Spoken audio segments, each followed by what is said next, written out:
नमस्ते सबैजनालाई ओइ उमेश अफिसियल युट्युब च्यानल हेरिरहनु भएका सबैजनालाई एकमुष्ट नमस्कार भन्न चाहन्छु। यसै गरेर क्यामेरामा साथ दिइरहनु भएका हाम्रा आदरणीय दाइ पदम तामाङलाई धेरै धेरै धन्यवाद भन्दै, यसै गरेर विशेष सहयोग गर्दै पछाडि बसिरहनु भएका हाम्रा साथी सुब्याङ लिम्बुलाई पनि धेरै धेरै धन्यवाद भन्दै, आज हाम्रो यो रमाइलो भेटघाटमा एकजना साथी आउनु भएको छ।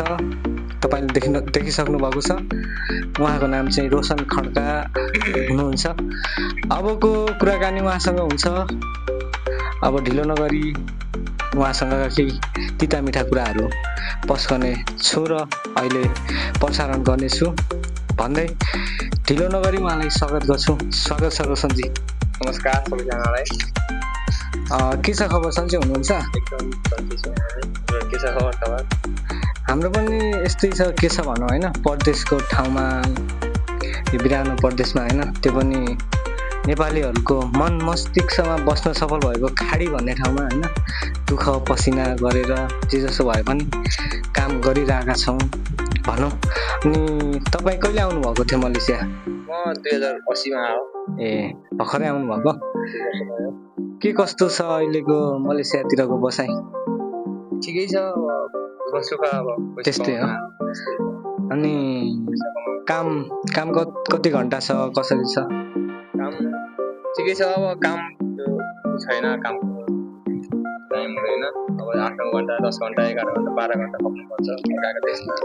ए, समय अनुसार चल्छ।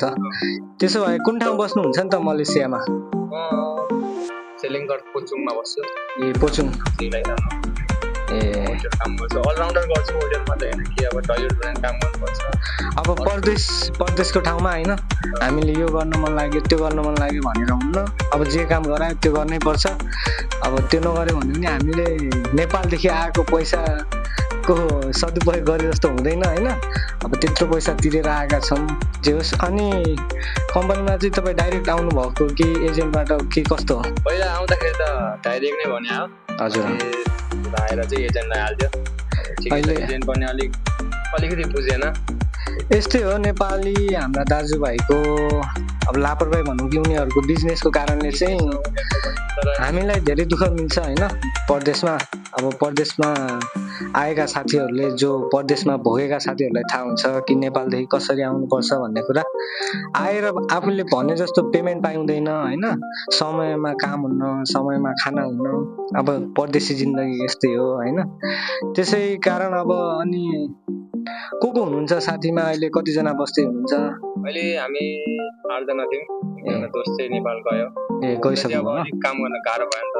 ए, उता गयो। अहिले हामी 7 जना बस्छौँ ठाउँमा। ए, अनि तपाईँको नेपाल घर चाहिँ कुन ठाउँ अरे? मेरो घर भोजपुर हो। भोजपुर हो। ल, ठिक छ। सबै साथीहरू हामी नेपाली नै हो होइन। एकमुट भएर एकजुट भएर काम गर्नुपर्छ साथीभाइ भनेपछि होइन। अब जे होस्, परदेशको ठाउँमा दुःख सुख त गर्नै पर्छ। अब त्यही भएर अनि अहिलेको बसाइ त राम्रै चलिरहेछ, जे होस्। अहिले ठिकै छ। अहिले हल्का सेलरी बढाइरहेछ। ए, पहिलाभन्दा अलिक बेसिक स्यालेरी बढाएको छ होइन?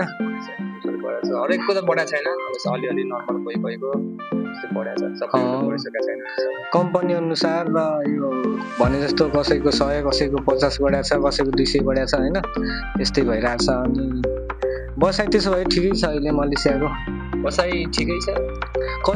कतिसम्म बस्ने भन्छ नि त परदेशमा? अब 20 वर्ष त बस्नै पर्छ। बाबुआमाको दुःख त हेर्नु पर्यो।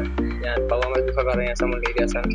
ए, घरमा अनि को हुनुहुन्छ नेपालतिर? घरमा मम्मी हुनुहुन्छ, बुवा, दाइ, भाउजू। घरतिर सबै सन्चै छन्? त्यसो भए घरतिर सबै ठिकै छ। ए, सन्चै भनेर खबर आएको छैन। बाबुआमाको उमेर चाहिँ कतिको छ? अलिकति तन्नेडी बुढापाका? बुढै हुनुभयो नि। 45 वर्ष लागिसक्नु भएको। मम्मी 50 वर्ष लाग्नुभयो। अब घर यसो हल्का चाहिँ काम गर्न सक्नुहुन्छ। त्यस्तो धेरै त होइन, खेतीपाती गरेर आफूले खाना चाहिँ पहिला त गाह्रै थियो। अहिले चाहिँ अलिक त्यसो भए अब जे होस्, जिम्मेवारी छोराको कर्तव्य, छोराले गर्ने जिम्मेवारी सबै पुरा गर्नुपर्छ होइन। समय लाग्ला 1-2 वर्ष, जे होस् अझै थपेर बस्नुपर्छ। किनकि घरको अवस्था हेर्नुपर्छ होइन। अब घरमा बुढा आमा बुवा छन्, हामी पनि त्यस्तै हो, सबैको त्यस्तै छ विदेश आउने साथीहरूको होइन। त्यही भएर अब जे होस् हामीले जति हुन्छ दुःख सुख गरौँ घर परिवारको खुसीको लागि होइन। आफ्नो त यस्तै छ 12 घन्टा ड्युटी गर्नुपर्छ, तातो घाम हुन्छ, कसै कसैको त धेरै जसो साथीहरूको काम चाहिँ राम्रै हुन्छ, महलमा हुन्छ, फ्रिजमा एसी पाइरा हुन्छ, तातो चिसो हुन्छ होइन। हामी चाहिँ अब यस्तै छ भनौँ, कामहरू जे होस् चलिरहेछ।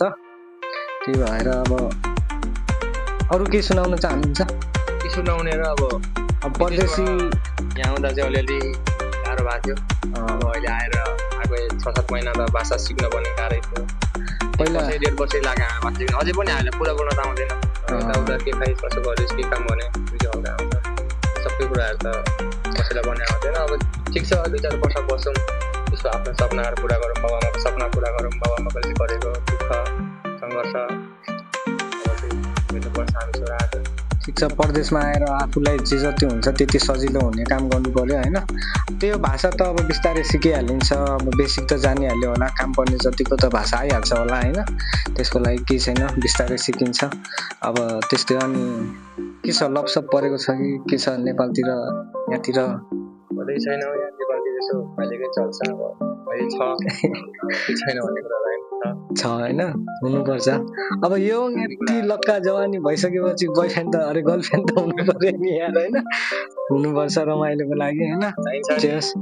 दुःख सुखमा त्यही बिसाउने परिवारमा चाहिने कुरा नचाहिने कुरा गरेर बाबा आमालाई दुःख दिने कुरा आएन। त्यही हो, आफूलाई परेको दुःख यसो उस्तै सेयर गर्न पाइन्छ। एकजना चाहिन्छ साथी चाहिन्छ। यस्तो हो कि अब जन्म दिने आमा भन्छन् होइन, अब कर्म दिने र जीवनभर साथ दिने चाहिँ श्रीमती नै हुन्छन्, गर्लफ्रेन्ड नै हुन्छन्। त्यसको लागि चाहिन्छ, आवश्यकता हो। म पनि भन्छु कि अब सबैले बनाउनु पर्छ, केटाहरूले अलिकति घरबार जमाउनु पर्छ, पैसा कमाउनु पर्छ। यतिकै जमानमा बनाउने हो, तर त्यस्तो धेरै केटी खेलाएर यताउता गर्नु मन छैन। त्यस्तो गर्दैन पनि अर्काको त्यस्तो गर्नु भएन। विदेश आएपछि होइन आफ्नो ठाउँमा बस्यो, आफूले काम गर्यो, काम सकेपछि रुममा गयो, त्यही हो। दायाँ बायाँ गर्नु भएन। अर्का ठाउँ आइसकेपछि होइन घर परिवारको जिम्मेवारी हेर्नै पर्छ, त्यस्तो नराम्रो काम गर्नुहुन्न। त्यसै गरी अनि साथीहरू अहिले कति छ छुट्टी? अहिले 5 दिन छ, 2 दिन सकिसक्यो। 3 दिन बाँकी छ। 3 दिन यसो रमाइलो गर्नु, दाजुभाइ भन्यो नेपाली जति आफू सबै दाजुभाइ सम्झिन्छ। त्यही हो। अब अनि छुट्टी सटरडे सन्डे हुन्छ कि काममा कस्तो हुन्छ? हप्ताको 1 दिन हुन्छ कि? होइन, स्याटरडे सन्डे छुट्टी हुँदैन। हाम्रो अब होटल लाइन हो, रेस्टुरेन्ट हो। कम्पनीतिर हो भने चाहिँ अब स्याटरडे सन्डे हुने हो। हाम्रो चाहिँ अब मेरो फाल्टै हुन्छ, दाइहरूको फाल्टै छ। मिलाएर दिया होला साथीभाइको होइन। ठिक छ। अनि कतिको भइरहेछ त आम्दानी? यसो नेपालतिर कतिको पठाइरहेछ खर्च पानी गरेर? त्यतै आएकै दिनतिर बल्ल सक्यो, भर्खर 2 वर्षमा तिर्सक्यो। दिन पनि चल्न लागेको थियो। अब आउनेको लागि तनै आफूसँग थिएन, परिस्थिति त्यस्तै थियो। अब कमाउनु सकेको थिएन बाबा आमाले, बल्ल आयो। जे होस् अब ऋण चाहिँ सक्यो होइन। अब बचत कार्यक्रम केही होला नि त? अब चाहिँ बचत गर्नुपर्छ, बचत गरेर टक्क अब 2 वर्षपछि नेपाल जाने होइन। बिएसए गरेर त्यस्तै छ। बाबा आमा दुःख सुखमा साथ दिने एउटा जोड दिन गर्नु नि त। विदेशमा गाह्रो धेरै हुन्छ, धेरै गाह्रो हुन्छ। अर्काले भने जस्तो हुँदैन, भनेन धेरैचोटि रुको मान्छु क्या यो कुराहरूमा। सबैको दाइरको अगाडि पनि रोइदिन्छु भन्दा त्यो लाग्दैन। उनीहरूको लागि आफ्नो मन हो क्या, आफूले भनेको। अब यस्तो हुन्छ कि होइन, हेपाई खानुपर्छ, हामीले भनाइ बोलाइ खानुपर्छ, सहनुपर्छ होइन। अर्काको देशमा भने जस्तो हुन्न। अब म काम गर्दिनँ भन्न पनि सक्दिनँ, किनकि अहिले लात हानेर खेदा भन्दा हामी कहाँ जाने होइन। न त काम पाउँछ यहाँ, न केही। अब जसो तसो भनेको सहनै पर्छ, त्यही हो अर्का ठाउँमा होइन। अब यति कुरा हो कि नेपालका जनप्रतिनिधिहरू सालेहरू छन् त, दलालहरू होइन। यिनीहरूले चाहिँ अलिकति विदेश पठाउँदाखेरि चाहिँ पेमेन्टको अलिकति सुविधा गरेर होइन, जे जति भनेको छ त्यति पठायो भने त राम्रै हुन्थ्यो होला होइन।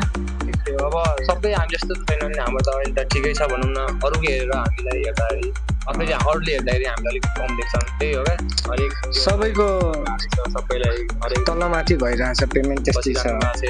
सबजना बुझेर आउनु लगभग विदेशमा आउनु क्या नेपाल तर गर्ने त नेपालमा केही होइन केही छैन यसो बुझेर आफूले केही गर्न सक्नुहुन्छ बिजनेस गर्न सक्नुहुन्छ भने यताउता गर्न सक्नुहुन्छ भने चाहिँ नेपालमै गर्नु यो विदेशमा आएर यताउता भनेर चाहिँ त्यो चाहिँ विदेशमा यसो हुन्छ कि धेरै ठक्कर खाइन्छ एक डेढ वर्षसम्म भन्ने कुराहरू बाबाआमाले गरेको दुःख र हामीले गरेको दुःख हामीले 2 वर्षमै थाहा पाइहाल्छौँ क्या बाबाआमाले कति दुःख गर्दछन् र हामीले कति दुःख पायौँ भन्ने कुरा 2 वर्षमा थाहा पाइहाल्छ 1 वर्ष परदेशमा छिरिसकेपछि थाहा हुन्छ सबै कस्तो ठाउँमा सुत्नुपर्छ होइन कति बेला खानुपर्छ बाबाआमाले पहिला खा भन्दाखेरि नखाने मान्छे हामी विदेशमा आएर आफूले के भन्दाखेरि पनि दिँदैनन् त्यस्तो सरकार देशमा अब हामीले यता गरौँला भन्नु हुँदैन अनि जे त्यही खानुपर्छ हामीले विदेश आउने प्लान चाहिँ आफ्नै मन्जुरीमा आएको कि घरको परिस्थितिले आएको कि के कस्तो तरिकाले अब मम्मीहरूले चाहिँ मलाई पढ भन्ने उता मम्मीहरूले पढ राम्रो गर यता बस भन्नुहुन्थ्यो मलाई कान्छ छोरा हो नि त अब